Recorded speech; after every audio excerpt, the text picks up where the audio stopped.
Our modern world is built on inventions we proudly call our own.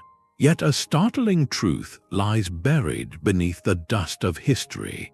Many technologies we consider groundbreaking achievements of the last few centuries have ancient roots stretching back thousands of years. We often picture past civilizations as primitive, but they were master engineers and thinkers. Their creations were so advanced they vanished from memory, only to be painfully reinvented generations later. This video will unveil 25 astonishing ancient inventions we thought were modern until recently. You will see history not as a straight line, but as a tapestry of brilliant ideas woven across millennia. How could a mechanical computer exist before the fall of Rome? What self-healing concrete recipe did the Romans know that we have only just rediscovered? By the end, you will have your entire timeline of human innovation completely rewritten. What does it say about us that we keep forgetting our own greatest ideas? We stand on a fragile foundation of knowledge. The grandest libraries can be reduced to ash in a single night, and the most intricate craft can vanish when its last master passes without an apprentice. History is not a neat upward slope of progress, but a landscape of towering peaks and deep, shadowed valleys. Entire mountains of understanding have been swallowed by time, leaving later generations to believe they were the first to climb. To grasp the wonder of the inventions we are about to explore, we must first confront this sobering reality. Human societies can, and often do, forget how to build what their ancestors once did. The legendary burning of the Library of Alexandria stands as a powerful symbol of this loss, a single catastrophic event that erased untold scrolls containing everything from advanced mathematics to engineering schematics. But more often, knowledge faded slowly, like a language going silent. A trade route collapses, cutting off access to a vital material. A war scatters a community of specialized artisans. A simpler, cheaper method replaces a complex, superior one, and the original technique is simply not passed down. Historians like James Burke describe this as technological regression, where a society loses the capability to produce or even comprehend the objects of its own past. Think of it this way: if every computer and every manual on how to build one disappeared tomorrow, how long would it take for our grandchildren to reinvent the microchip from scratch? They might find a broken smartphone and regard it as a magical artifact, never guessing it was once commonplace. This cycle of discovery, loss, and rediscovery forces us to ask a profound question. Is every invention a unique spark of genius in its time, or are we, across the centuries, slowly uncovering a set of universal principles, solutions that different minds in different eras arrive at independently when the need is great enough? By holding an ancient device that mirrors a modern one, we are not just looking at a clever toy. We are touching a thread of human thought that stretches across the abyss of forgotten years, a testament to resilience. With this understanding, every item on our list transforms from a mere historical footnote into a quiet message from the past, a reminder that brilliance is not owned by any single era, but is a shared inheritance we must work to preserve. That lump of corroded bronze and wood sat in a museum crate for decades, dismissed as a curious but unremarkable nautical relic. No one could have guessed that within that unassuming crust lay a ghost, a phantom from a timeline we never knew existed. It was not until the 1970s that a physicist named Derek de Solla Price, using early gamma-ray imaging, began to see the truth. The images revealed not a solid mass, but a dense forest of interlocking gear teeth. This was no statue or simple timepiece. It was a machine of breathtaking complexity. Subsequent studies with advanced three-dimensional X-ray tomography have since mapped its interior in stunning detail, allowing us to virtually reconstruct this ancient wonder. What they found was nothing short of an intellectual earthquake. The Antikythera mechanism, as we now call it, contained over 30 meticulously crafted bronze gears, some with teeth just a millimeter wide, all designed to work in concert. It used a system called differential gearing, a method for calculating variable speeds that historians were certain did not appear until the 16th century in the clocks of Europe.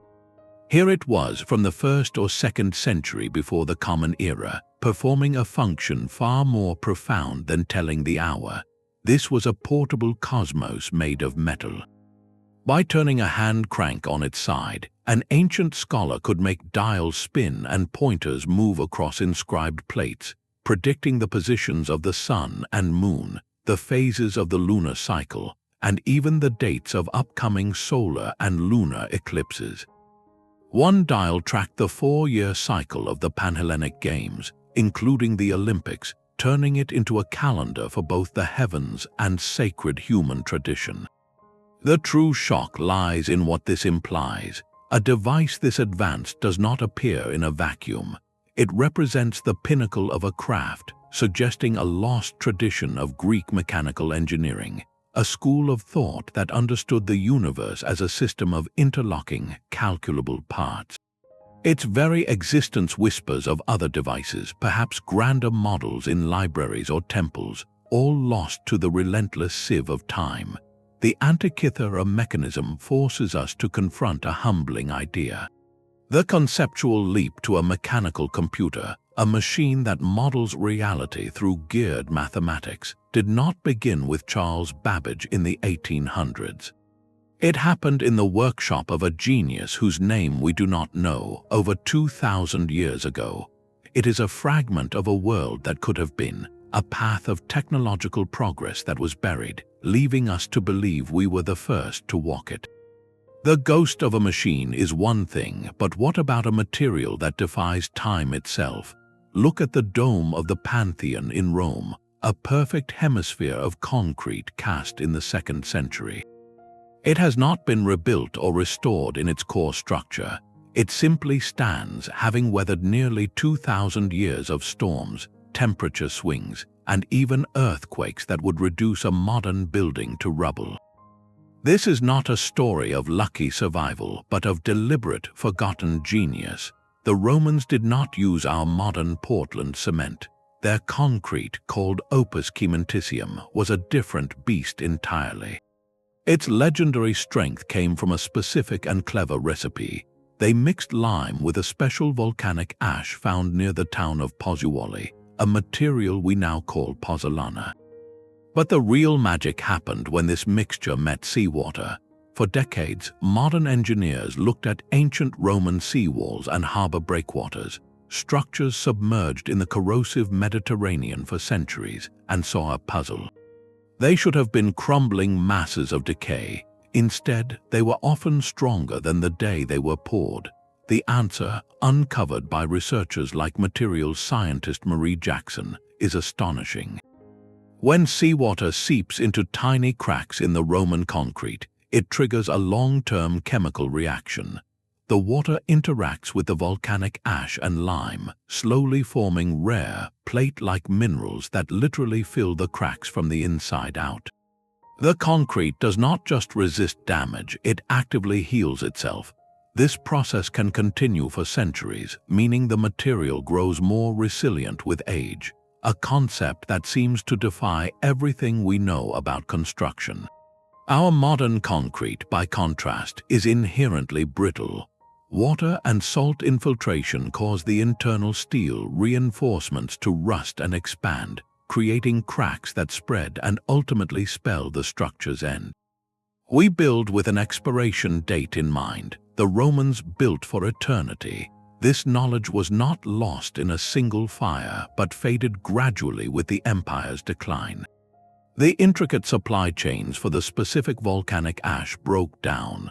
The master masons who understood the precise mixing ratios and placement techniques passed on their craft to fewer and fewer apprentices. The formula for architectural immortality simply slipped from human memory, a casualty of a changing world. We have spent the last century reinventing concrete, only to now look back at 2,000-year-old piers and realize they hold the blueprint for a better material. Modern laboratories are actively trying to reverse engineer the Roman process, seeking to create self-healing concrete for our own crumbling infrastructure. The silent, enduring presence of a Roman aqueduct or harbor is more than an archaeological wonder. It is a quiet, persistent challenge to our entire philosophy of building. It asks us why we accept decay as inevitable and whether our pursuit of speed and low cost has cost us the wisdom of permanence. What other solutions have we misplaced in our rush forward? From the quiet permanence of stone, we turn to the terrifying brilliance of liquid flame. Imagine the sheer, primal horror for a 7th century sailor. Your wooden warship closes on the walls of Constantinople, and from the deck of a smaller, seemingly defenseless Byzantine dromon, a strange tube swivels toward you. A jet of fire, not like any torch, arcs across the water. It hits your hull with a sickening splash and does not go out. It clings, a living, boiling horror, burning fiercely even as seawater washes over it. You cannot put it out. Your world becomes heat, panic, and the certain knowledge that you are witnessing something beyond natural fire. This was Greek fire, the Byzantine Empire's most devastating and secret weapon. Its deployment was not just a tactical event, it was a psychological weapon of mass disruption. The very sight of it could break a fleet's morale before a single boarding action. Historians like John Haldon argue its true power lay in this aura of invincibility. For centuries, it secured the maritime walls of Constantinople, turning the sea itself into a defensive moat of potential flame. It was the ultimate medieval deterrent, a weapon so fearsome its reputation often prevented attacks altogether. The substance itself was a state secret of the highest order, guarded as closely as nuclear codes are today. Emperors reportedly restricted its formula to a single trusted family, and its production was compartmentalized so no single artisan knew the complete recipe. It was deployed through pressurized bronze siphons like ancient flamethrowers or thrown in clay grenades. While its exact composition died with its last keepers, analysis suggests a volatile cocktail of crude petroleum or naphtha, mixed with pine resin for adhesion and possibly quicklime, a chemical that ignites on contact with water. This last ingredient would explain the nightmare fuel of a fire that water seemed to feed, not quench. Its loss is a textbook case of catastrophic knowledge extinction. When that family line ended, or when the precise industrial processes were forgotten, the weapon vanished from the world. Modern incendiaries like napalm, which clings to surfaces, or thermite, which burns at extreme temperatures, are considered spiritual successors, but they are not the same. We have never fully recreated the specific, persistent, water-igniting horror of Greek fire. This disappearance is a stark reminder that the arc of military technology is not a steady climb upward. It, too, has peaks and valleys. A single guarded secret could create a centuries-long advantage for an empire, and the loss of that secret could reset the balance of power, forcing later generations to reinvent, or simply to wonder at the terrifying ingenuity of their ancestors. What other decisive advantages have evaporated into the fog of history, leaving only legends in their wake? A weapon of fire is a spectacle of destruction, but a simple clay jar from a museum shelf can pose a far more unsettling question. In the 1930s, during excavations near Baghdad, workers uncovered a peculiar object. It was a modest clay jar, roughly 13 centimeters tall, sealed with asphalt. Inside, archaeologists found a rolled copper sheet forming a cylinder, and nestled within it, an iron rod. To the modern eye, the assembly is eerily familiar. Fill that jar with an acidic liquid like vinegar or grape juice, and the dissimilar metals would interact through the electrolyte, creating a small electrical potential between them. Connect the copper and the iron with a wire, and a faint current would flow. In essence, it looks exactly like a primitive battery, a galvanic cell, predating Alessandro Volta's celebrated voltaic pile by well over 1,000 years. Dated to the Parthian or Sasanian period, between 250 before the Common Era and 250 after, the so-called Baghdad Battery has ignited one of archaeology's most enduring and polite debates. Its true purpose remains a captivating enigma. Was it a tool for artisans? Some researchers, like Dr. Paul Craddock, have suggested that several of these cells linked together could produce enough voltage for a process called electroplating, perhaps depositing a thin layer of gold onto a silver object to create a gilded appearance. Was it a device for ritual or medicine? The mild, tingling sensation from such a cell could have been interpreted as a mystical or healing force, used in temple ceremonies or early therapeutic practices. Or, as skeptics propose, was it merely a convenient storage container for precious scrolls, the iron rod simply a rolled-up parchment, and the asphalt seal just a way to keep out moisture? The latter explanation feels almost too mundane for an object that so perfectly mirrors a basic scientific principle. This ambiguity is precisely what makes the artifact so powerful. It forces us to sit with a profound possibility.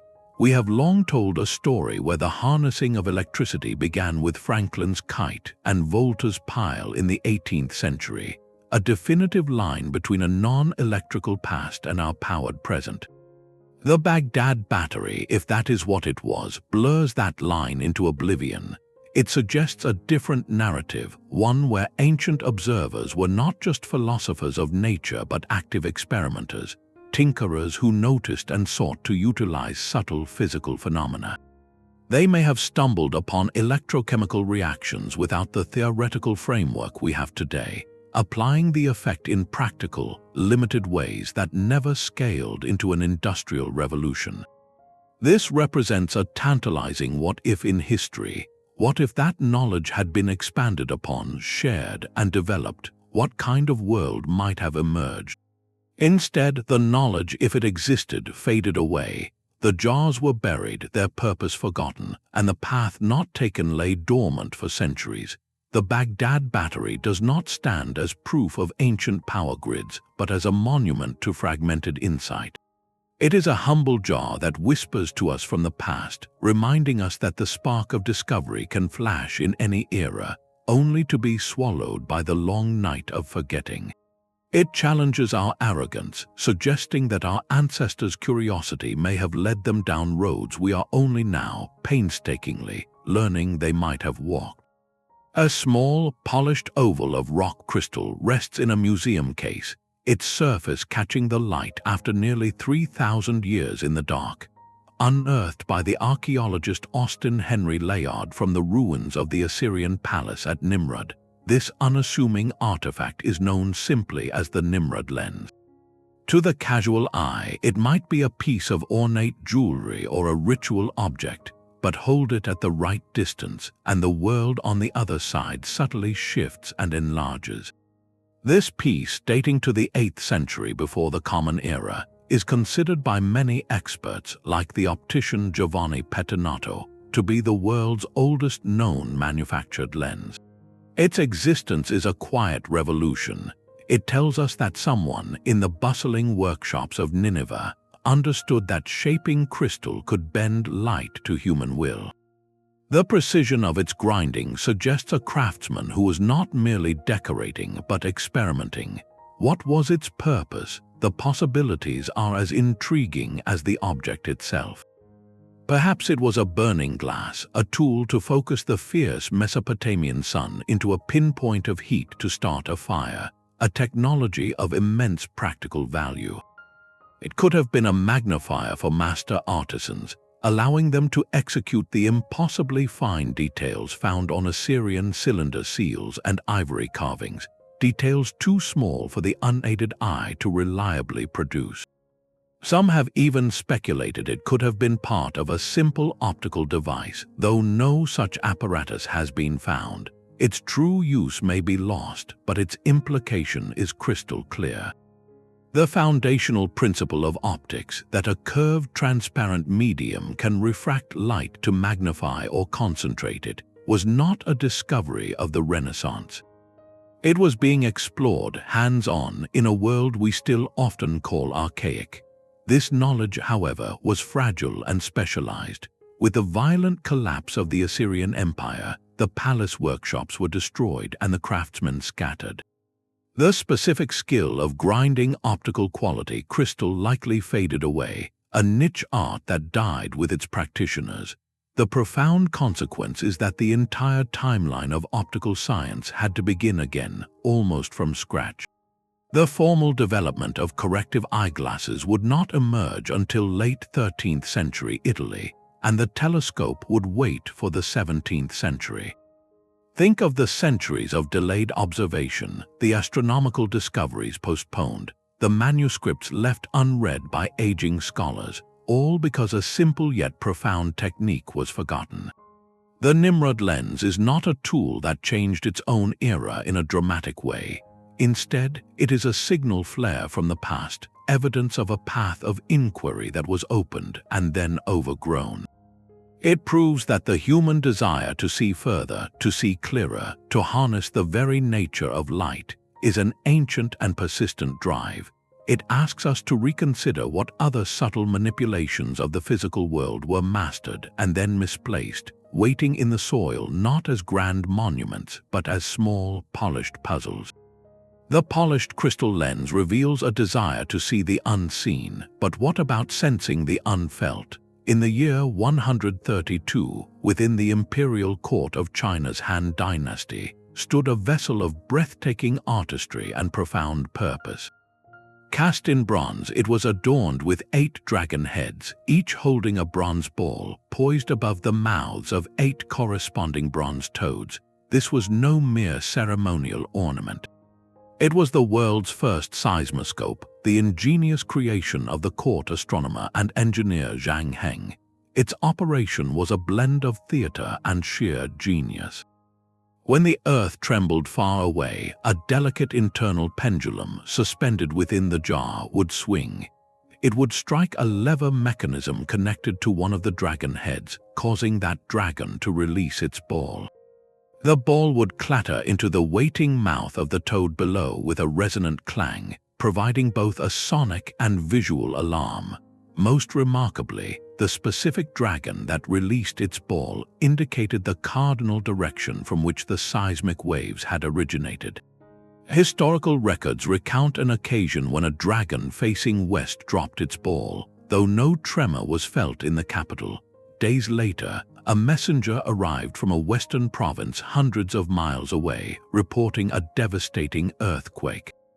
The device had detected what human senses could not, a feat that seemed almost mystical to the court. For centuries, scholars debated how such an instrument could possibly work, with some dismissing the accounts as legend.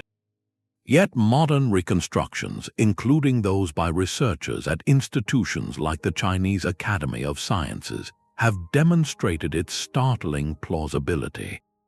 A carefully balanced inverted pendulum inside a sealed vessel, sensitive to specific ground motions, could indeed trigger a directional release mechanism. Zhang Heng had harnessed basic principles of inertia and mechanical amplification to create a functional early warning system over 1,500 years before similar instruments appeared in Europe. This was not magic but meticulous empirical science. Zhang Heng, a true polymath, represented a pinnacle of observational engineering. He understood that the Earth spoke in a language of vibrations, and he built a translator. The tragedy is not in the device's failure, but in its disappearance. The knowledge of its precise construction and calibration faded after his era. The seismoscope became a historical curiosity, its operating principle lost until scientists like John Milne began developing modern seismographs in the late 19th century. We had to reinvent the wheel, or in this case the pendulum. Zhang Heng's dragon vessel stands as a powerful symbol. It tells us that the drive to predict disaster, to gain a crucial warning from nature itself, is an ancient and noble pursuit of science. It proves that innovation can be both beautiful and functional, a work of art that listens to the earth. Its silence for so many centuries is a reminder of how fragile a chain of knowledge can be, broken by the passing of a single brilliant mind.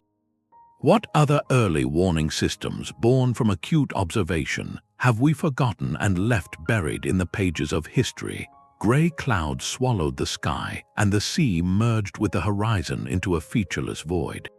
For a Viking navigator steering a wooden longship across the North Atlantic, this was not just poor weather, it was a potential death sentence. Without a visible sun or stars, how could they possibly maintain their course toward a distant shore like Iceland or even the mythical Vinland? The answer may have been held in the palm of their hand, a translucent crystal known today as a sunstone.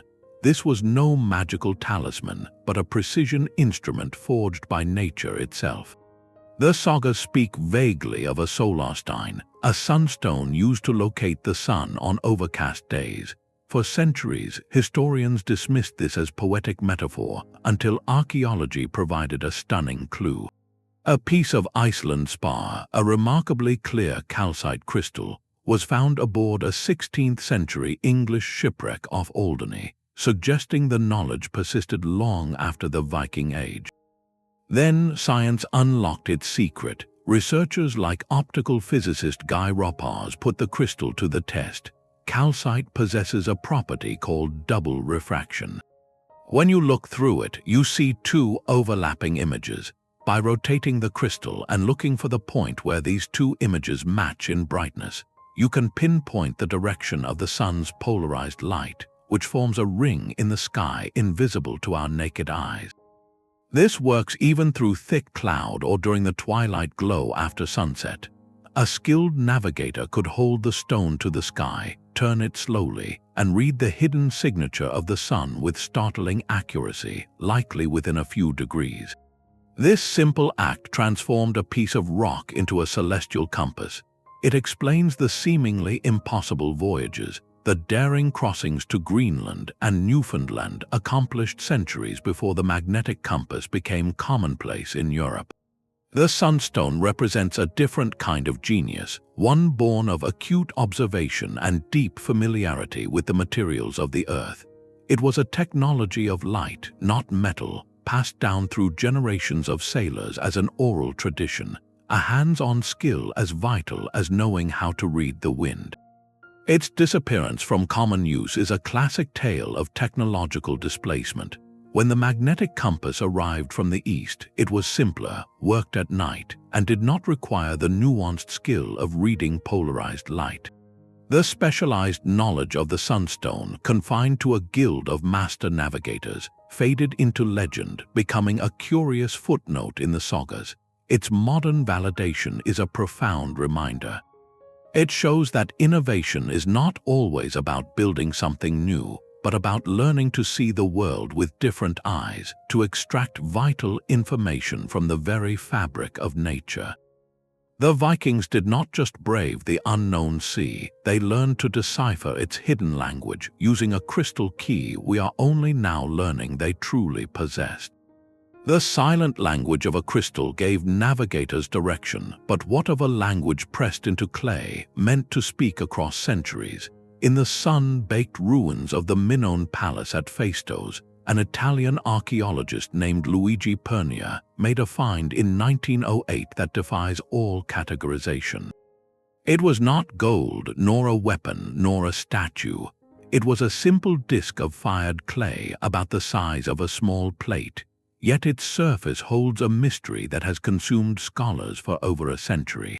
Spiraling inward from the edge are 241 symbols arranged in clearly divided groups. There are human figures and animals, plants and tools, all rendered in a crisp, stylized form. The immediate shock is not just the unknown script, but how it was made. Each symbol was not carved or painted. It was stamped into the soft clay with a separate seal, like a signet ring pressed into wax. This is a fact of staggering implication. It means the Minoan artisan who made this disc possessed a set of pre-formed typefaces, individual punches for each sign, which they arranged in a sequence and then impressed onto the medium to create a permanent message. This is in essence a form of movable type printing, and it dates to the second millennium before the Common Era, over 3,000 years ago. That is millennia before Chinese woodblock printing, and over 3,000 years before Johannes Gutenberg's famous press in Mainz. The Phaistos disk is an anomaly of the highest order. Linguists like Dr. Gareth Owens have spent decades trying to crack its code, proposing it may represent a hymn, a legal document, or an inventory. But the meaning of its words remains locked away. The true revolution, however, lies not in what it says, but in how it was made. The method reveals a mind thinking in terms of system, replication, and standardization. Someone conceived of a way to assemble text from reusable components to produce consistent, repeatable impressions. This is a conceptual leap toward the mechanization of information. And then it simply vanishes. No other artifact like it has ever been found in Minoan Crete or anywhere else in the ancient Aegean.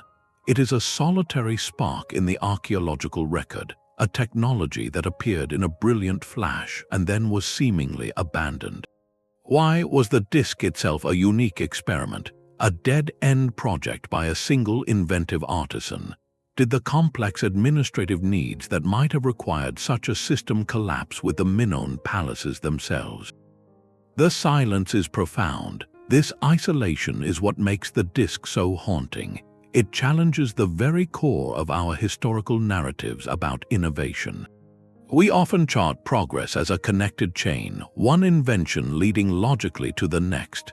The Phaistos disk stands entirely outside that chain.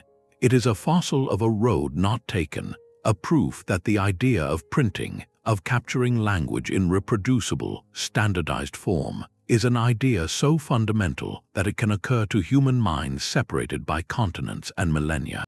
It whispers that Gutenberg was not a singular origin point, but a brilliant rediscoverer of a very, very old dream. The disk is more than an undeciphered message.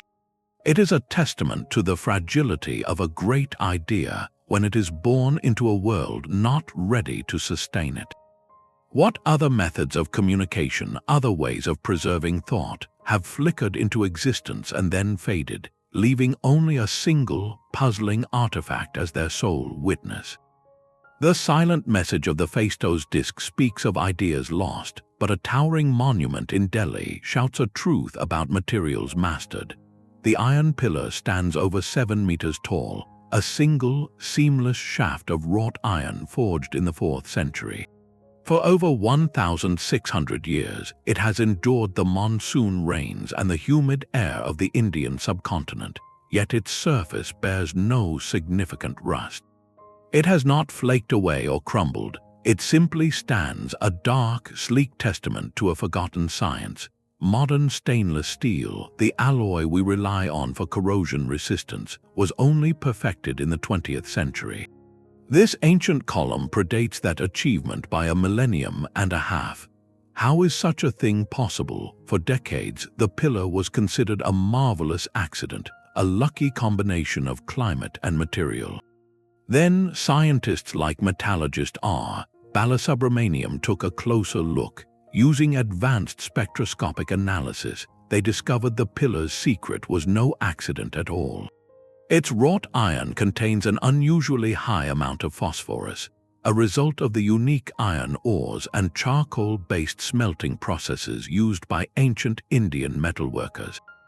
During forging, this phosphorus, combined with the iron and oxygen from the air, formed a thin, invisible, and remarkably stable protective film on the metal surface, a passive layer that shields the iron beneath from further attack.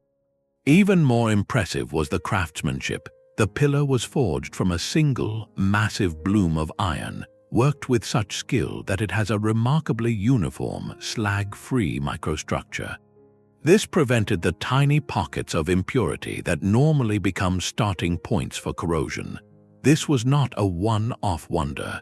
Look to the ruins of the Konark Sun Temple, where massive iron beams have similarly resisted the elements for centuries. These artifacts point to a sophisticated, widespread tradition of ferrous metallurgy, an empirical mastery honed over generations within specialized guilds of blacksmiths. These artisans were not merely shaping metal, they were actively engineering its properties. They understood, through meticulous observation and practice, how to manipulate composition and process to achieve a desired outcome, in this case, near permanent durability. This knowledge was a living science, passed from master to apprentice in the heat of the forge. Its disappearance is a slow, quiet tragedy of technological history. As those guilds declined, their proprietary techniques and the deep, hands-on understanding of material behavior faded from common practice. The Industrial Revolution had to painfully rediscover the principles of corrosion resistance through formal chemistry, spending centuries to arrive at solutions that already existed in the physical record, standing in plain sight. The iron pillar, therefore, is more than an archaeological curiosity. It is a benchmark. It forces a humbling re-evaluation of what we label as advanced. It proves that ancient craftsmen could achieve material performance that rivals our own, not through theoretical models, but through an intimate, generational dialogue with fire and metal. They solved a problem we still struggle with today, and their answer has been weathering the centuries, waiting for us to recognize the genius in its silent, steadfast form. A sphere of bronze suspended over a fire begins to rotate with a whispering hiss. In the 1st century of our common era, Heron of Alexandria unveiled a device that seemed to defy the very logic of its time. He called it an Aeolipile, a temple wonder that left audiences breathless. At its heart was a simple yet revolutionary principle. A sealed water vessel was heated over a flame, producing steam that traveled through pipes into a hollow sphere mounted on a central axle. The steam escaped through 2 bent nozzles on opposite sides, and as the jets shot out, the sphere itself spun faster and faster, a mesmerizing dance of metal and vapor. This was not just a clever trick, it was a working model of a reaction steam turbine, converting the thermal energy of steam into rotary mechanical motion. Heron had built a primitive steam engine, 1,800 years before the names Watt and Newcomen would echo through the coal smoke of the Industrial Revolution. Yet here lies the profound, almost heartbreaking twist. Heron and his contemporaries saw the Aeolipile not as an engine for industry, but as a philosophical toy, a temple marvel to demonstrate the power of pneuma or spirit. It was catalogued in his great work, the Pneumatica, alongside automated temple doors and coin-operated holy water dispensers. The potential to connect this spinning sphere to a pump, a millstone, or a forge bellows seems, to our modern eyes, an obvious next step. But that step was never taken. Scholars like James McClellan point to a complex web of reasons. The ancient Mediterranean economy was built on a different foundation, one where human and animal muscle, amplified by the widespread availability of enslaved labor, met most mechanical needs. The social and economic incentive to invest in developing a costly, complex steam technology simply did not exist in the same way it would in an 18th century Britain facing coal mine floods and a growing demand for textile production. The brilliant concept lacked the context to become a catalyst. The knowledge of Heron's works, thankfully, did not vanish entirely. His texts were preserved and studied in the Byzantine and Arabic scholarly traditions, a thread of understanding that never fully broke. But the practical application of steam for sustained mechanical work entered a deep sleep, a slumber lasting over 1.5 millennia. It is a staggering gap that forces us to confront a difficult truth. Invention alone is not enough. A society must be ready to receive it, to see beyond the wonder and recognize the tool. The Aeolipile stands as perhaps history's most poignant symbol of a missed turning point, a seed of the modern world that fell on stone and lay dormant. It whispers a cautionary tale about the nature of progress, reminding us that the right idea must meet the right moment, or it becomes merely a curiosity spinning in the firelight of a forgotten age. A sphere of steam spins as a philosophical toy, while across an ocean, another ancient hand performed work of a far more intimate and daring nature. In the high deserts of ancient Peru, long before the Inca Empire rose, a healer prepared for an operation that would challenge modern assumptions. The patient, likely suffering from a severe head injury or persistent pain, was carefully positioned. The tools were laid out not of gleaming steel, but of obsidian blades sharper than any modern surgical scalpel, and bronze tumes or ceremonial knives. The procedure was trepanation, the deliberate drilling or scraping of a hole into the living human skull. To our modern sensibility, this sounds like a recipe for certain tragedy, a brutal and desperate act. But the archaeological record tells a different, far more sophisticated story. At sites like the Paracas Peninsula, researchers have examined hundreds of these ancient skulls. The critical detail is not the hole itself, but the bone around its edges. In a significant number of specimens, the bone shows clear, smooth signs of healing. New growth had begun to seal the opening. This simple fact is revolutionary. The patients survived. They lived for months or years after the procedure. Studies led by medical anthropologists like Dr. John Verano have analyzed these remains, revealing a staggering success rate. In some Andean populations, survival from trepanation reached 80 or even 90%, a figure that would have been extraordinary even in 18th century European hospitals, where infection was often a death sentence. How was this possible? These were not random acts of violence or crude experimentation. They represent a highly developed empirical surgical tradition. The practitioners understood anatomy, avoiding major blood vessels. They developed techniques to minimize the risk of infection, likely using herbal antiseptics and maintaining clean tools. For pain management, they almost certainly utilized the numbing properties of coca leaves. Post-operative care was meticulous, with patients monitored and protected during the long healing process.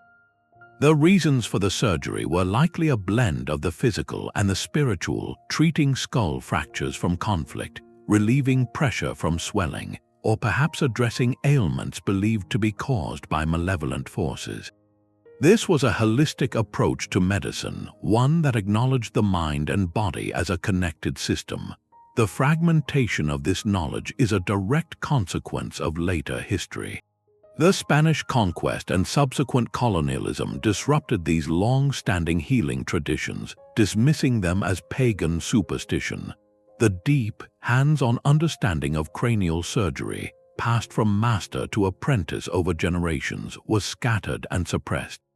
As a result, Western medicine had to painfully and independently rediscover many of the same principles of sterile procedure, careful incision, and postoperative management during the rise of modern hospitals. These Peruvian skulls, therefore, are not morbid relics. They are quiet, powerful testaments to a lost chapter of human compassion and ingenuity. They prove that the drive to heal, to alleviate suffering through direct intervention, led to advanced, successful practice millennia before formal medical schools. They challenge us to expand our definition of medical history, to see in those healed bone edges not a primitive gamble, but a skilled and caring hand at work, a profound respect for the fragility and resilience of life written directly onto the body itself. The healed skulls of Peru speak of a deep understanding of the body, but a shimmering cup from Rome reveals a mastery of something far more elusive, light itself. In the soft glow of a museum case, the Lycurgus cup appears as a stunning piece of late Roman glasswork, a deep, translucent jade green. Then a light is placed behind it. In an instant, the entire vessel transforms, glowing with an unearthly, luminous ruby red, as if filled with liquid fire. This is not a trick of the light, but a property engineered into the very fabric of the object over 1,600 years ago. Known as a cage cup, it was carved from a single thick block of glass, with a delicate outer network of figures depicting the myth of King Lycurgus, leaving the inner cup seemingly suspended within. Its dichroic magic, however, is its true marvel. For centuries, this color-shifting property was a beautiful mystery, a secret lost to time.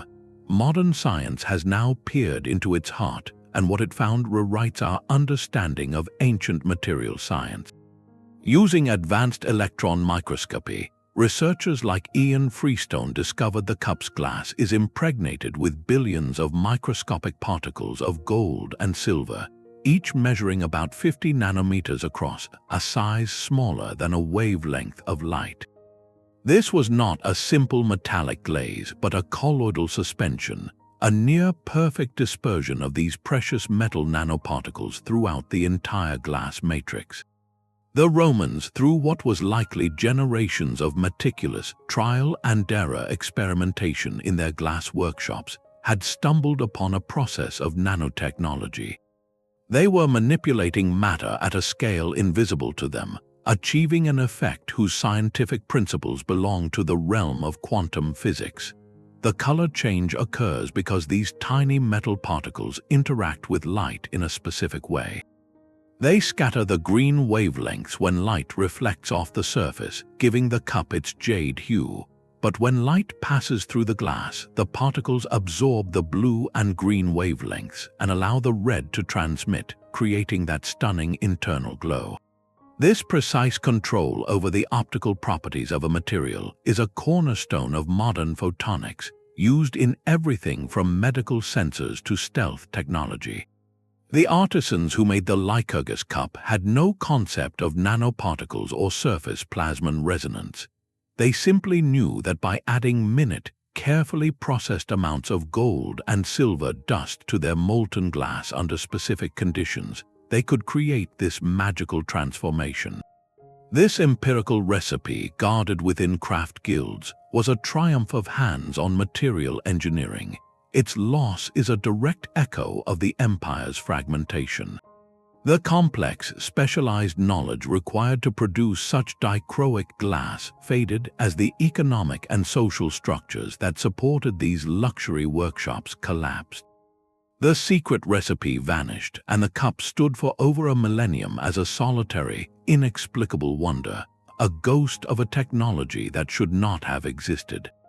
We only began to scientifically understand and deliberately replicate such effects in the 20th century, after the development of the electron microscope allowed us to see the world the Romans were manipulating blindly. The Lycurgus cup, therefore, is more than a beautiful artifact. It is a profound lesson in the different paths to discovery. It proves that deep, practical mastery can achieve results that outpace theoretical understanding. The Romans built a nano-engineered material through craft and observation, creating a masterpiece that held a conversation with light, a conversation we are only now fully learning to hear. The glowing cup manipulated light for beauty, but another Roman system mastered heat for daily life. In the depths of winter, within the Grand Thermae or a wealthy senator's villa, one did not huddle by a solitary fireplace. Instead, a gentle, pervasive warmth radiated from the very floors and walls themselves. This was the Hypocaust, a central heating system of such elegance and efficiency that its loss would plunge Europe into a chill that lasted for centuries. Its principle was brilliantly simple. A furnace, stoked by servants in an adjacent service room, would heat air and smoke. This hot air was then channeled into a void space created by raising the floor of the main room on a grid of short, sturdy brick pillars. The heat would swirl through this underground labyrinth, warming the thick tile and concrete floor above, before escaping up flues built into the hollow interior walls, ensuring the heat was drawn through the entire space. The architect Vitruvius detailed its construction in his 10 books on architecture, noting its use not just in baths and homes, but in more demanding applications. The system powered the sudatorium or sweating room in public baths, creating the dry, intense heat of a sauna. Even more remarkably, the Romans used hypocausts to heat greenhouses, forcing fruits and flowers to bloom out of season, an ancient form of climate-controlled agriculture. This was not merely a luxury, it was a cornerstone of public health and social engineering. The vast imperial bath complexes, heated by massive hypocaust systems, were centers of cleanliness, exercise, and community. They represented a societal commitment to hygiene and comfort on an urban scale, a feat of civil engineering that required a deep, practical understanding of thermodynamics, airflow, and materials. The system's disappearance is a direct map of imperial collapse. Maintaining a hypocaust required specialized bricklayers, a steady fuel supply, and the overarching civic infrastructure to support large public buildings. As the Western Roman Empire fragmented, that organized large-scale society receded. The knowledge of how to build and maintain these systems faded with the guilds that practiced it. For generations, the grand ruins of Roman baths stood as cold, puzzling monuments to a lost standard of living, their floors still supported by the silent, empty pillars that once held warmth. The concept of central heating had to be painfully reinvented, first in the medieval Islamic world with improved hammam designs, and much later in Europe, with primitive systems not matching Roman efficiency until the 18th century. The hypocaust is a stark lesson in the tangible cost of forgetting. It proves that comfort, health, and energy efficiency were active pursuits 2,000 years ago. The Romans did not just conquer territories, they conquered indoor climate, creating spaces of consistent warmth that would not become commonplace again for over a millennium. Their silent, heated floors ask us what other fundamentals of dignified living we have allowed to slip away, only to spend generations relearning what was once considered standard. A geode split open in 1961 to reveal a puzzle that seemed to defy time itself. 3 rock collectors in California's Coso Mountains were searching for mineral specimens when they cracked open a hard, rounded nodule they believed to be an ancient geode. Inside, instead of glittering crystals, they found a cylinder of porcelain and metal with a central rod and what looked like a corroded copper sheath. To their astonished eyes, it bore an uncanny resemblance to a modern spark plug or some kind of electrical component. The immediate, breathtaking implication was that this object, supposedly encased in rock formed over 500,000 years, was evidence of a technology that should not exist. This artifact, quickly dubbed the Coso artifact, became a cornerstone of speculation about out-of-place artifacts, objects that seemed to belong to a different era entirely. Could it be proof of a lost advanced civilization, or even visitors from beyond our world? The human desire for such a narrative is powerful, a longing to find concrete proof that history is stranger than we know. Yet the true story of the Coso artifact is not one of ancient astronauts, but of the fascinating and sometimes deceptive processes of the natural world. Geologists and archaeologists like Pierre Stromerg and others who examined the find proposed a far more grounded explanation. The object was not inside a true geode, which forms in a cavity within volcanic rock. Instead, it was encased in a hard concretion, a lump of iron oxide, clay, and even fossilized shells that can form remarkably quickly around a modern object left in the right mineral-rich environment. Analysis suggested the internal object was almost certainly a Champion brand spark plug from the 1920s, a common item in the era of early automobiles and mining equipment in that very region. The concretion process had cemented it into a convincing, stone-like shell within a matter of decades, not millennia. This case is a masterclass in scientific detective work and a vital lesson for anyone captivated by historical mysteries. It underscores a fundamental principle of archaeology: context is everything. An object without a clear, documented origin story is like a single word ripped from a book. It can mean anything you imagine. the rigorous process of analysis, of asking how an object arrived where it was found and what natural processes could explain its condition, is what separates romantic speculation from historical understanding. The Coso artifact does not diminish the wonder of genuine ancient inventions. Instead, it sharpens our focus. It teaches that the most thrilling discoveries are those that survive the gauntlet of skepticism, whose evidence is so robust it rewrites our textbooks despite our doubts. This artifact reminds us that nature itself is a brilliant artist, capable of creating illusions that challenge our perception of time. In the quest to uncover humanity's lost chapters, a healthy skepticism is not a barrier to wonder, but its essential guide, ensuring that when we finally hold a true artifact of forgotten genius, we can recognize it for what it is.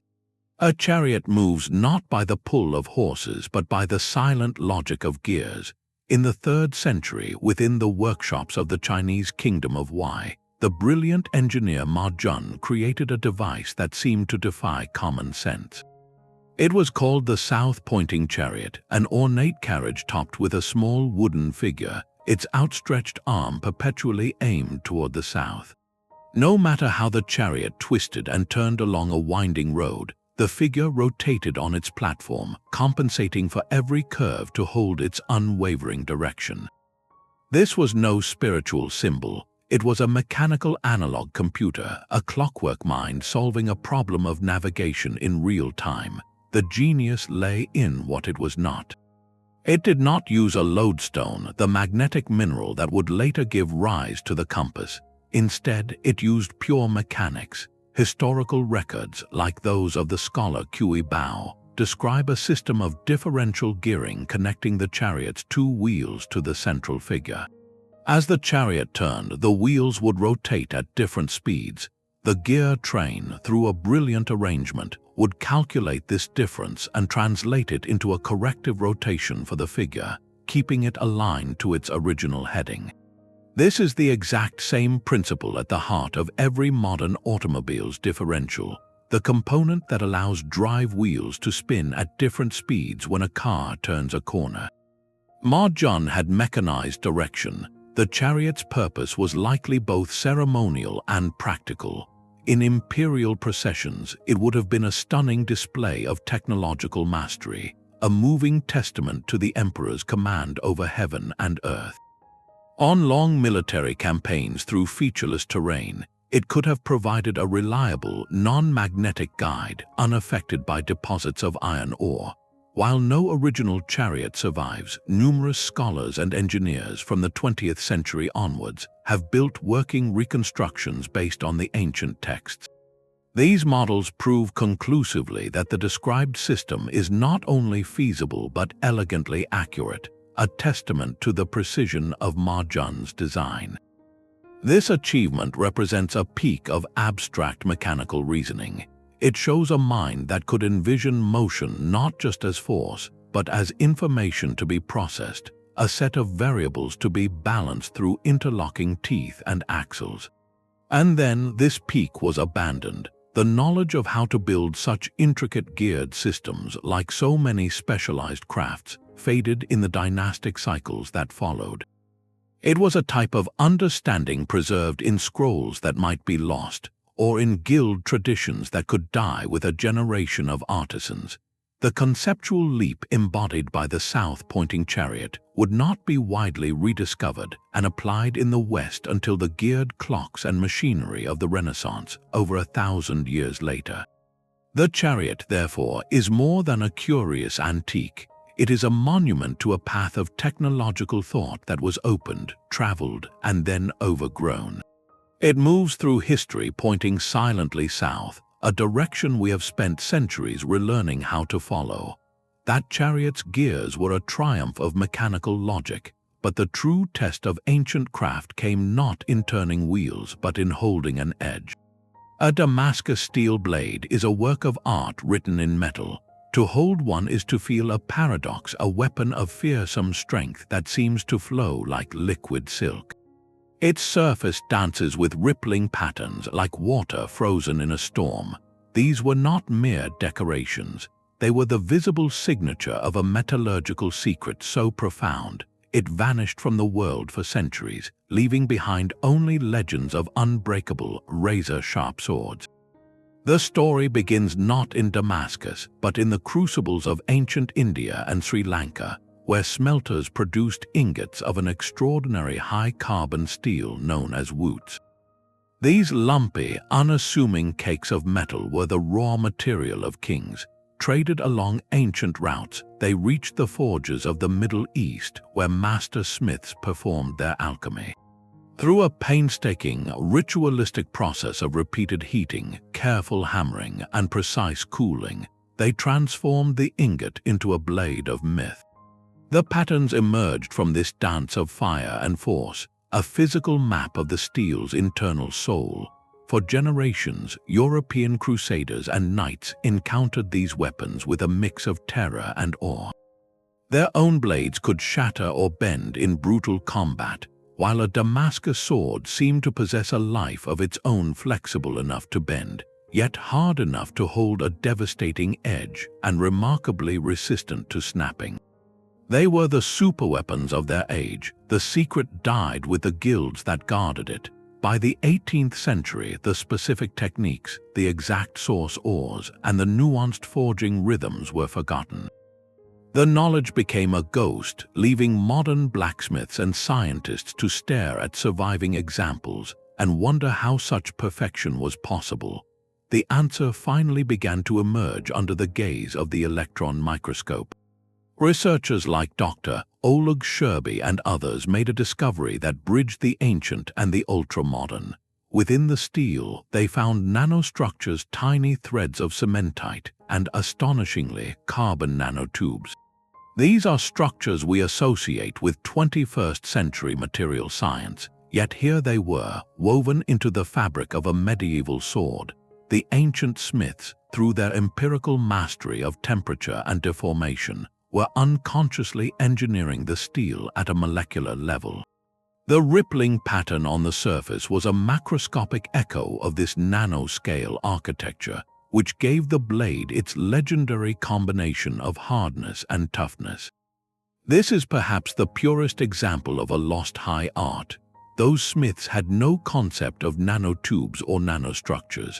They had only fire, hammer, anvil, and generations of accumulated, hands-on wisdom. They developed a sensory language, reading the color of the heat, listening to the ring of the metal, feeling the resistance under the hammer, that allowed them to produce a material whose performance we are only now beginning to explain with our most advanced tools. A Damascus blade, therefore, is far more than a weapon. It is a conversation across time. It speaks of a depth of craft where intuition and repetition could achieve what our equations later deduced.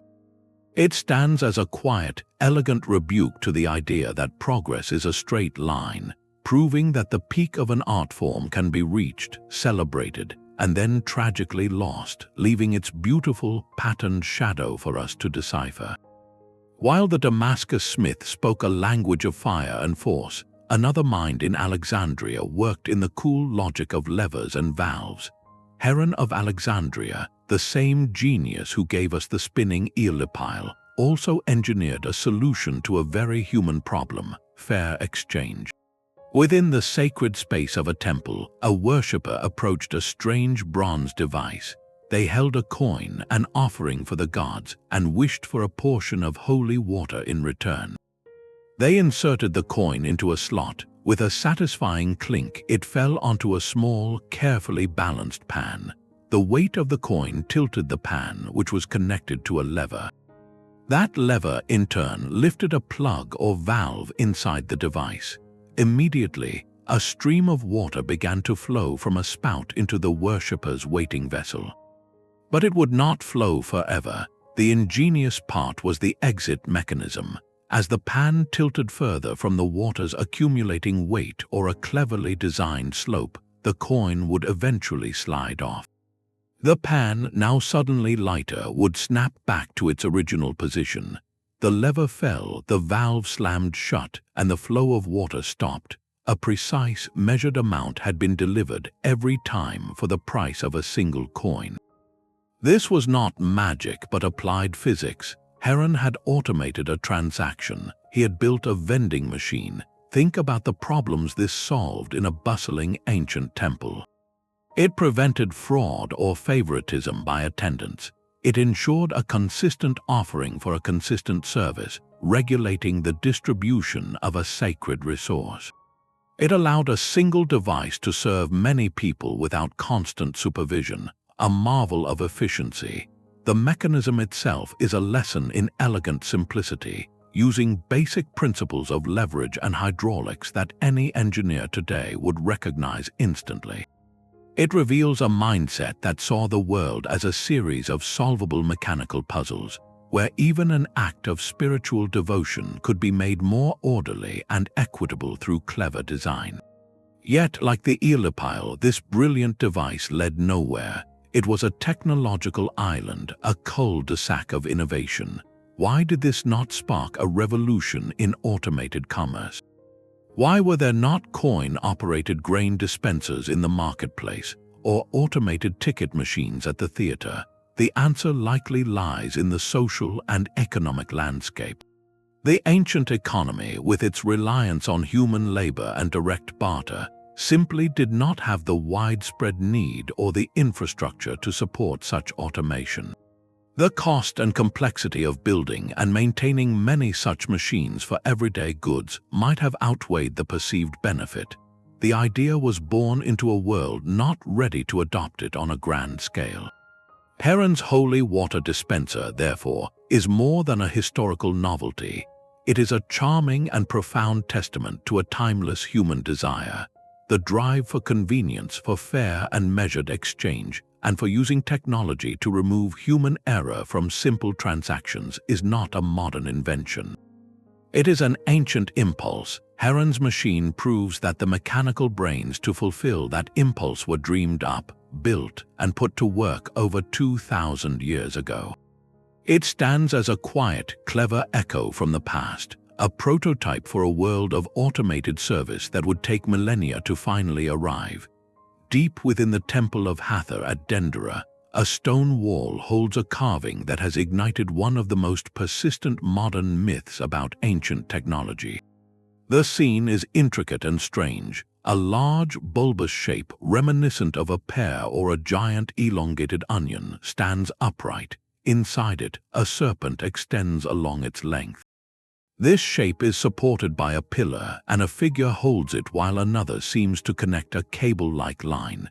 To a modern eye, conditioned by a world of electric light, the resemblance is startling.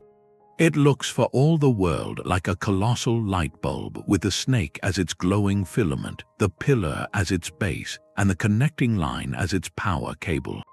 The interpretation is seductive and direct. Could this be evidence that ancient Egyptians harnessed electricity, illuminating their deepest tombs with arc lamps long before Edison?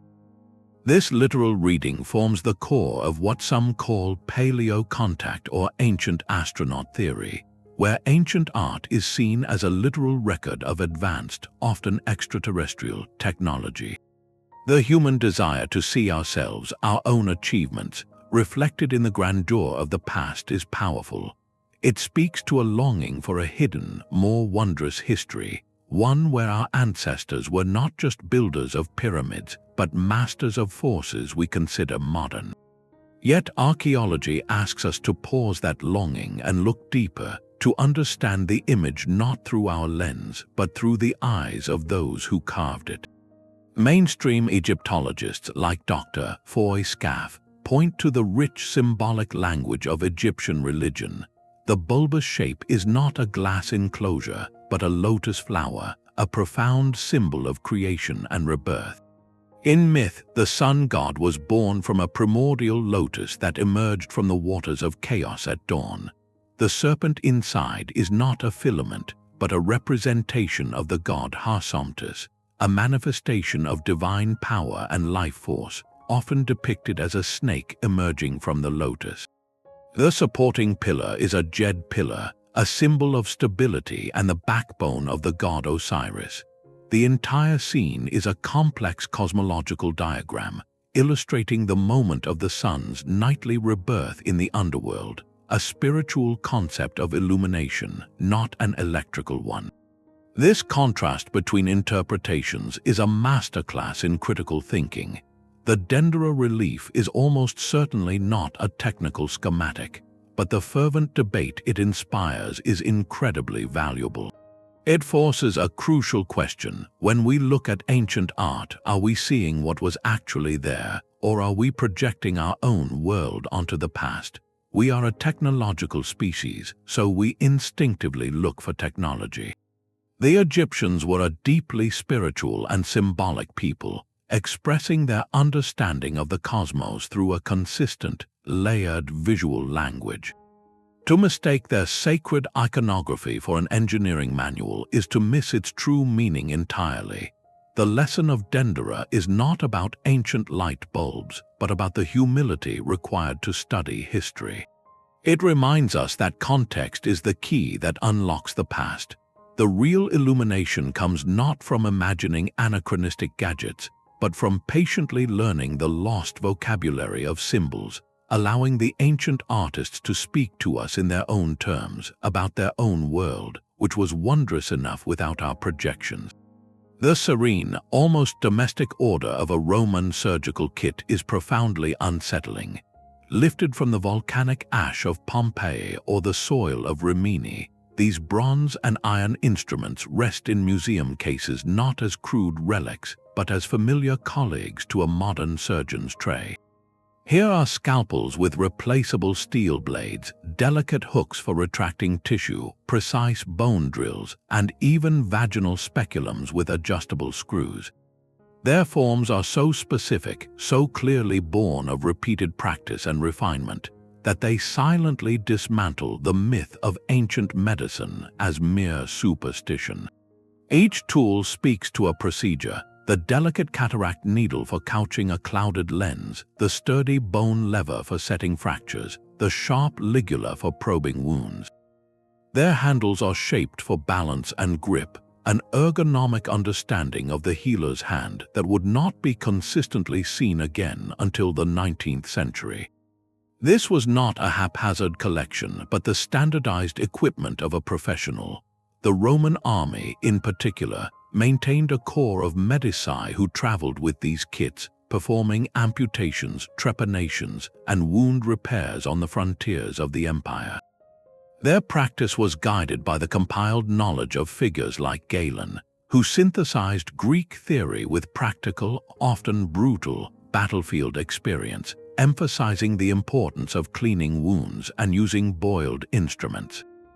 This combination of precise tools, anatomical study, and a protocol for sanitation created a remarkably advanced medical system. Its collapse maps directly onto the empire's fragmentation. The centralized structures that trained these medici and circulated their texts dissolved. The intricate trade networks that supplied high-quality steel for scalpel blades broke apart. The knowledge concentrated in libraries and guilds scattered to the winds. In the centuries that followed, much of this refined understanding regressed in Europe, surviving in fragmented form in Byzantine and Arabic medical traditions, while the tools themselves became rarities. The Renaissance revival of classical learning saw scholars and pioneering surgeons like Ambroise Paré desperately trying to reconstruct this lost expertise from rediscovered texts, often reinventing instruments that had existed a millennium and a half earlier. To hold a Roman scalpel, then, is to hold a broken link in a chain of compassion. It testifies that the drive to heal through meticulous physical intervention, to mend the body with crafted metal, is a profound and constant human endeavor. These kits remind us that the history of medicine is not a slow march from ignorance to enlightenment, but a fragile flame passed from hand to hand, sometimes guttering low, sometimes burning bright, with its tools waiting in the dark to be found and understood once more. A gleaming Mach earspool holds a secret in its metallic skin.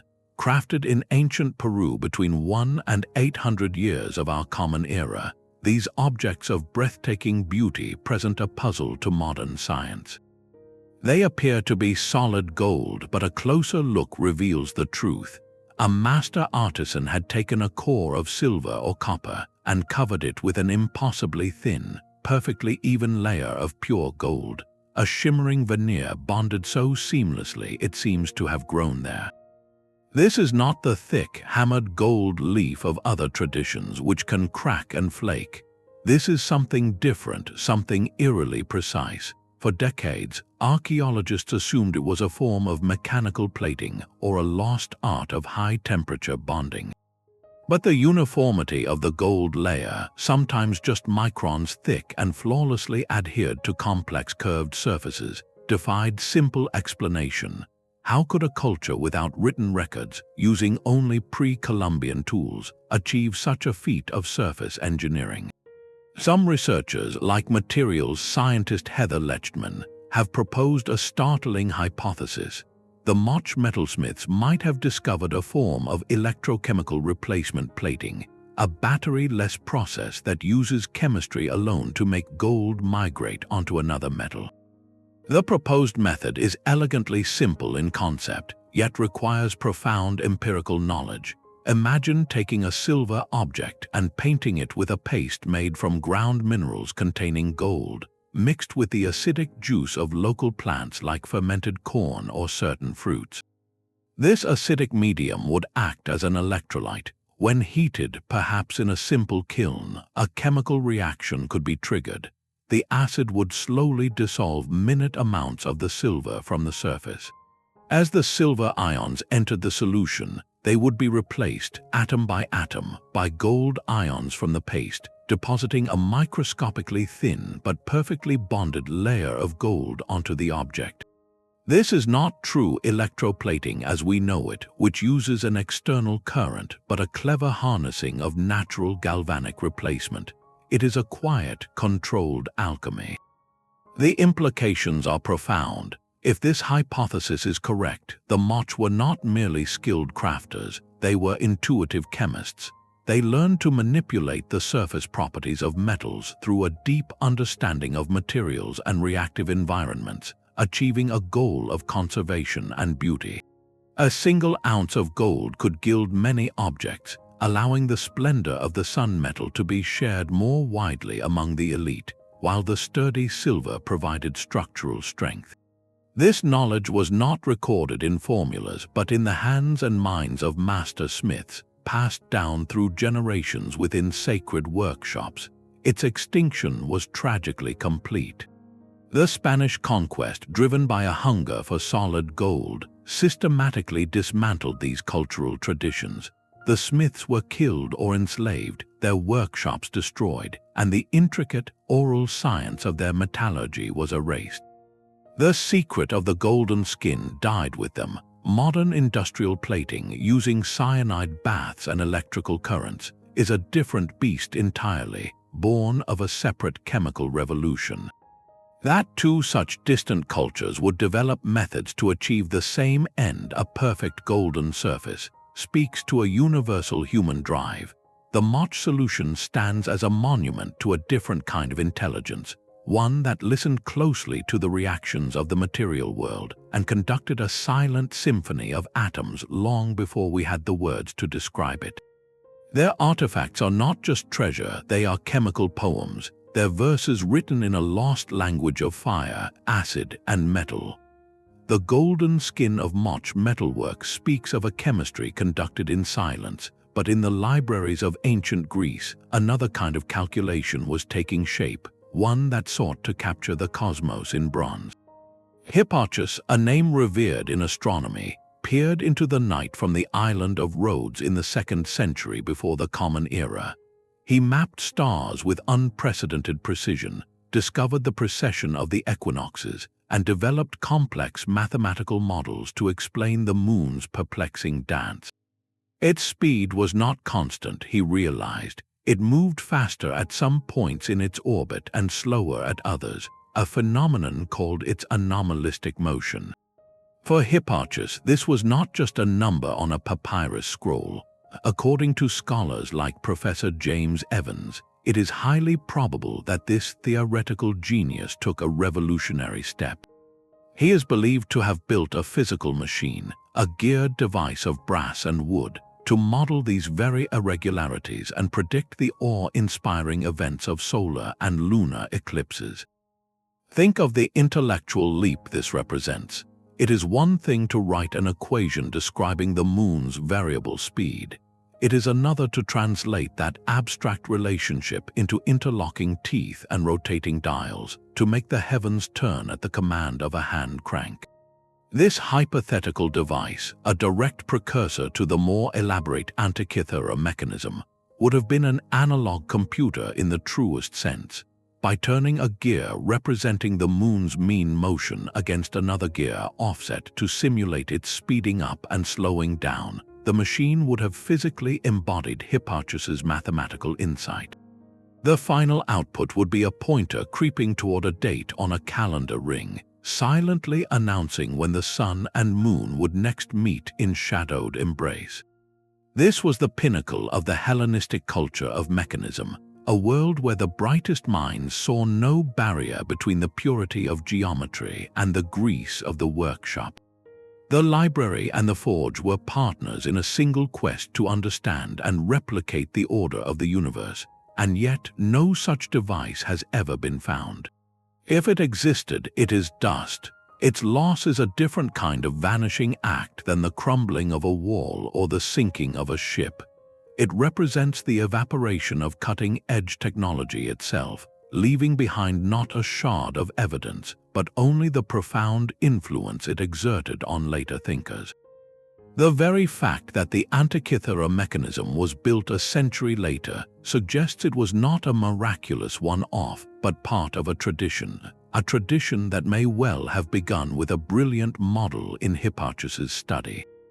This complete material erasure forces a haunting consideration. How many other masterworks of engineering, devices that were the marvels of their age, have dissolved into time without a trace? Their legacy survives only as a whisper in a later text, a puzzling reference in a chronicle, or simply as the foundational idea that allowed a successor to build anew. We are left sifting through the written hints, trying to reconstruct ghosts from their shadows, forever wondering about the precise click and whir of genius that once filled a room and then fell silent forever. A desert does not surrender its water easily. In the arid landscapes of Western India, communities faced a paradox. Life-giving groundwater lay deep beneath the parched earth, but reaching it required more than a simple well. Their solution was an act of architectural defiance, a structure that inverted the very concept of a building. They did not build up but carved down, transforming necessity into breathtaking subterranean art. This is the ancient stepwell, a masterpiece of water management and social design that dates back over 4,000 years. To stand at the edge of Chand Baori, built in the 9th century, is to gaze into a geometric canyon. 3,500 precisely carved steps descend in a mesmerizing, symmetrical cascade over 13 stories deep, forming a colossal inverted pyramid that leads the eye and the body down to a shimmering pool of cool, dark water. This was not merely a reservoir, it was a sophisticated, multi-functional ecosystem. The staggering depth was a direct response to hydrogeology, engineered to reach the fluctuating water table even during prolonged droughts. The step design served a brilliant dual purpose. It provided stable access for many people to collect water simultaneously, and it maximized the surface area of the water, enhancing a natural cooling effect. As water evaporated from the large, exposed pool, it would cool the dense air within the stone cavern. This cooler air, being heavier, would settle at the bottom, while the hot surface air was drawn out through the open top. The stepwell became a natural refrigerator, a refuge of coolness in the searing heat. Surrounding galleries and carved pavilions offered shaded spaces for community gatherings, rituals, and rest, transforming a utilitarian structure into the beating social heart of a settlement. The knowledge embedded in these structures represents a continuous, empirical tradition of civil engineering. builders understood local geology, seasonal water cycles, and the physics of evaporative cooling intuitively, translating that understanding into monumental form. This sustainable, climate-responsive technology was a triumph of living in balance with a challenging environment. Its decline is a story of shifting priorities. With changing settlement patterns, the introduction of modern piped water and colonial policies that favored large-scale dams and canals, these communal, decentralized water hubs fell into disuse. Many were abandoned, their steps crumbling, their pools silting over. The profound lessons they held in water conservation and passive architectural cooling were, for a time, forgotten. Today, as we face escalating climate crises and severe water scarcity, the gaze of architects and engineers is turning back to these subterranean wonders. They are not seen as obsolete relics but as living textbooks. The principles of harvesting every drop, of using mass and evaporation to regulate temperature without external energy, of creating infrastructure that serves both ecological and social needs. These are precisely the solutions we are desperately seeking. The stepwell stands as a quiet, monumental rebuke to the idea that sustainability is a modern invention. It proves that ancient infrastructure could be an act of profound reverence, a place where necessity, beauty, and community wisdom converged, carving a lesson in resilience deep into the very stone of the earth. The silent, carved steps lead down to cool water, but a book locked in a vault at Yale University leads only into a labyrinth of pure mystery. It is a small, unassuming volume, bound in plain vellum, yet it contains perhaps the most stubbornly indecipherable text in human history. This is the Voynich manuscript, a codex created in the 15th century that is written entirely in an unknown script, accompanied by illustrations of a world that is at once familiar and profoundly alien. Its pages are a riot of delicate, meticulous drawings. You see unknown plants with impossible root structures, their leaves and flowers rendered with the care of a herbalist, yet they match no known species on Earth. There are astrological charts populated by unfamiliar constellations and zodiac figures, and perhaps most hauntingly, a series of illustrations showing nude women bathing in or connected by intricate systems of green, pipe-like pools and channels. The text itself flows in a neat, cursive hand, a language of elegant, invented characters that has resisted every attempt at translation for over a century. From the greatest cryptographers who broke Nazi codes to the most advanced artificial intelligence algorithms, all have stared at its pages and seen only a beautiful, impenetrable wall. The manuscript is a cryptographic and botanical puzzle wrapped in human skin. Theories about its purpose are as varied as they are unproven.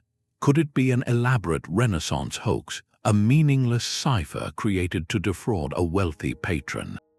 Perhaps it is a lost treatise on natural philosophy, a secret compendium of herbal or alchemical knowledge from a forgotten tradition.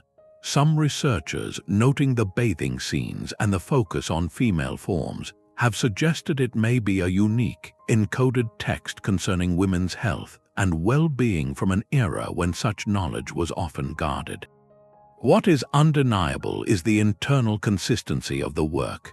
The script follows statistical patterns of a real language, with word lengths and character repetitions that suggest a structured, meaningful content, not random gibberish. The illustrations, for all their strangeness, are systematic. This points not to a random forgery, but to a complete, self-contained system of thought. The Voynich manuscript represents a different kind of lost invention. It is not a machine whose gears we can reconstruct, nor a material whose recipe we can analyze. It is the loss of an entire linguistic and conceptual framework.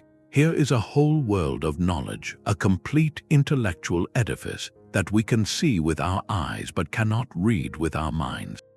The knowledge is not missing, it is right there on the page, but it is encrypted not by a deliberate code, but by the sheer, utter passage of time and the extinction of the culture or individual mind that gave it birth. The manuscript is a thought trapped in amber, the ongoing, global quest to understand it, employing machine learning to hunt for patterns invisible to the human eye, is a powerful metaphor for our entire relationship with the deep past. We are not just digging up artifacts, we are trying to learn dead languages, to reconstruct lost contexts, to think in ways that are no longer natural to us. Every failed attempt to crack the Voynich is a humble reminder that the past is not a passive puzzle waiting to be solved, but a foreign country with customs we may never fully comprehend. It stands as the ultimate testament to the fragility of meaning itself, proving that an idea, no matter how carefully recorded, can become a ghost if the thread of understanding is cut. This book is not merely an object, it is a silence that speaks volumes about all we have forgotten. A silent, chimney-like tower rises above a flat-roofed house in the heart of a desert city. Under the relentless sun, where the air shimmers with heat, this structure is not for smoke. It is a machine that harvests the wind. The Persian windcatcher, or badger, is a masterpiece of architecture that thinks like a natural system. Its design is deceptively simple. A tall, capped tower with openings facing the prevailing wind captures the breeze high above the ground, where it is cooler and stronger. This captured air is then funneled down a vertical shaft, directly into the living quarters below. But the true genius lies in its partnership with another ancient technology, the Qanat, an underground canal. As the wind is drawn down the shaft, it is often directed over a small pool of water from the Qanat or through the cool, damp subterranean space itself. The process of evaporation instantly chills and humidifies the dry desert air, transforming it into a refreshing, natural breeze that circulates through the home. Some designs are even more sophisticated, using multiple shafts. One captures the wind to push cool air down, while another, on the opposite side, acts as an exhaust, drawing the warm, stale air up and out. This creates a continuous, passive airflow, a self-regulating climate system powered by nothing but physics and intelligent design. For thousands of years, from Iran to Egypt, these structures made life not just bearable but comfortable in some of the harshest climates on Earth. They represented a deep, generational understanding of local wind patterns, solar orientation, and material science. The knowledge was embedded in the culture, passed from builder to builder, a living science of place. Their decline is a story of a global shift. The widespread adoption of cheap electricity and mechanical air conditioning in the 20th century offered a seemingly universal solution. A box on the wall could cool any room, anywhere, regardless of local climate or traditional wisdom. The intricate, site-specific art of the windcatcher was often abandoned as old-fashioned, its quiet efficiency forgotten in the roar of compressors and the hum of fans. Yet today, as we face the colossal energy demands and environmental cost of conventional cooling, architects and engineers are looking back with newfound reverence. The principles of the badger are being studied not as history, but as cutting-edge sustainable design. Modern interpretations, sometimes called solar chimneys or passive downdraft cooling towers, are being integrated into green buildings, museums, and university campuses. They use the same ancient logic of convective airflow and evaporative cooling, often enhanced with modern materials and precise modeling, to drastically reduce or even eliminate the need for electrical air conditioning. The windcatcher, therefore, is more than a clever antique. It is a profound philosophical statement carved in clay and brick. It teaches that true advancement is not about imposing our will on the environment with brute force, but about listening to it, learning its rhythms, and designing elegant, symbiotic solutions. In its silent, towering form, it holds a question for our age. Have we, in our pursuit of universal, power-hungry comfort, lost the art of creating comfort that arises naturally from the land itself? Wood can be stronger than stone when it knows how to dance. High in the Shaanxi province of China, the Yingxian Pagoda has watched nearly 1,000 years of history pass by. It is not a fortress of brick or a monument of marble. It is a 9-story tower built entirely of wood, standing 67 meters tall in a region shaken by countless tremors. Its survival is not a matter of luck, but a quiet declaration of genius written in interlocking joinery. The secret lies in the eaves, in a complex, layered network of wooden brackets known as dugong. To the eye, it is a beautiful geometric puzzle, a cascade of blocks and arms holding up the sweeping roof. To the forces of nature, it is a masterclass in negotiation. Each dugong bracket is a self-contained unit, a cluster of wooden pieces that slot together without a single nail or metal fastener. They work through friction, weight, and precise joinery. When an earthquake's violent energy courses through the ground and into the structure, this system performs its silent magic. The rigid connections of a stone building would crack and shatter under the shearing force. But the dugong brackets allow the heavy roof and the supporting columns to have a conversation. The brackets flex, they compress and decompress. They absorb the shock like a set of wooden springs, distributing the immense force evenly across the frame and allowing the entire pagoda to sway, to rock, to dance with the earthquake rather than fight it. After the tremor passes, the flexibility of the joints allows the structure to settle back into place, often without catastrophic damage. This is not a theoretical principle. It is a technology refined over 2 millennia, a cumulative science held in the hands and minds of master carpenters. Their knowledge was not written in formal textbooks, but in oral traditions, in full-scale models made of sticks, and in the muscle memory of generations within guilds. They understood wood not as a static material, but as a living, breathing partner. They knew which joints could bear shear, which angles could best transfer load, and how to design a building that moved as a cohesive, flexible whole. This vernacular engineering, born from direct observation of seismic events and a deep cultural value on harmony with natural forces, achieved a level of resilience that modern engineers only fully articulated with the advent of base isolation and ductile design in the 20th century. The principle is identical: to introduce a controlled flexibility, a way for a structure to decouple from the ground's violent motion. We now use layers of rubber and steel or complex moment-resisting frames.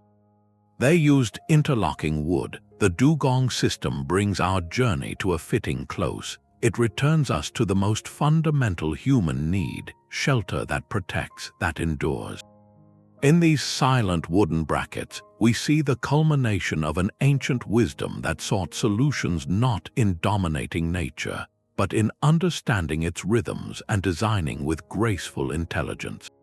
These pagodas still stand not as ruins, but as functioning testaments. They remind us that the most profound innovations are often those that solve essential problems with elegant simplicity, creations that wait patiently through the centuries for us to look up and finally to understand. This web of forgotten genius reveals a sobering truth about progress. It is not a steady climb, but a fragile dance of light and shadow. Each of these 25 inventions, from the self-healing concrete to the earthquake-defying wooden joints, tells a story of brilliant minds solving problems with the tools and understanding of their time. Yet their collective disappearance paints a larger, more urgent picture. Technological knowledge is not a permanent possession. It is a living tradition, a flame passed from hand to hand, and it can be extinguished with terrifying ease. Conquest scatters the artisans who hold the secrets in their hands. A collapsing trade route cuts off access to a vital material. A simpler method replaces a complex, superior one, and the original technique simply fades from memory, unrecorded and unpracticed. The library burns, the guild dissolves, and the knowledge becomes a ghost. We see this pattern etched into history. The intricate gear cutting of the Antikythera mechanism vanished with the Hellenistic workshops that produced it. The recipe for Roman concrete was lost not in a day, but over generations as the empire's infrastructure crumbled. The Damascus smiths took the nanostructure of their steel to their graves, a high art erased by the shifting tides of politics and economy. These were not random losses, they were systemic failures in the stewardship of understanding. This forces us to reconsider the very nature of innovation.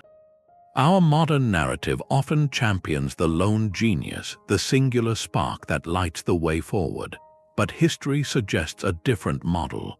Human ingenuity seems to operate within a kind of solution space, a set of possible answers dictated by the universal laws of physics and by enduring human needs.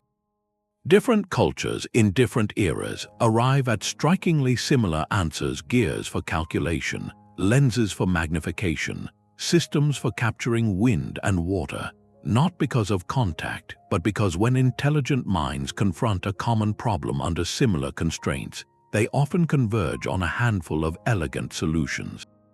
The idea of printing with movable type emerged in Minoan Crete, in ancient China, and in Renaissance Germany.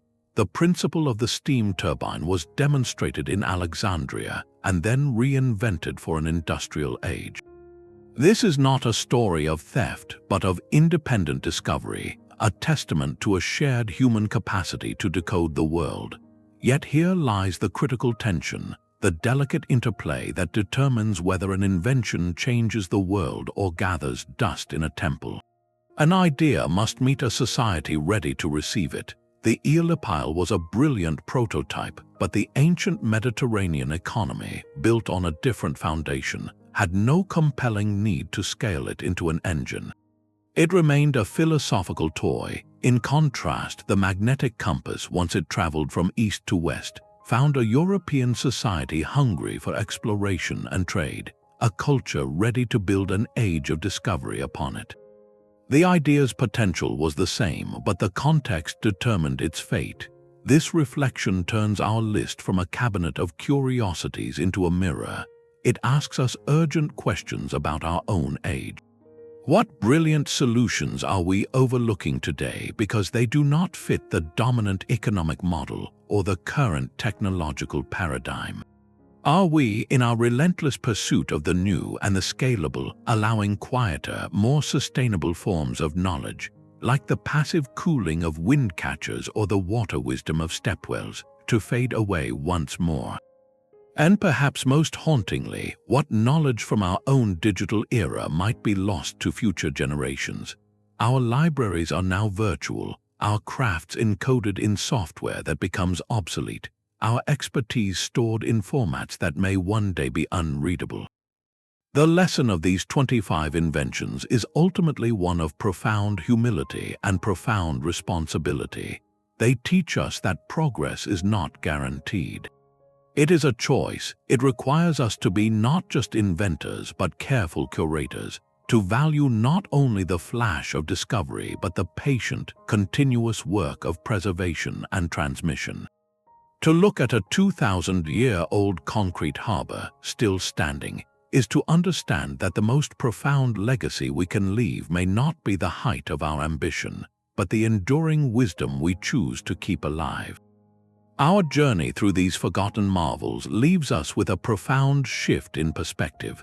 The story of human innovation is not a straight line from darkness to light, but a vast, intricate tapestry woven with threads of genius that appear, vanish, and reappear across millennia. We began with a simple, startling premise that many technologies we proudly claim as modern have ancient, sophisticated roots. From the celestial computer of the Antikythera, a mechanism, to the self-healing concrete of Rome, from the Damascus steel forged with unseen nanostructures to the earthquake-defying wooden joints of Chinese pagodas, each discovery chips away at the simplistic myth of a primitive past.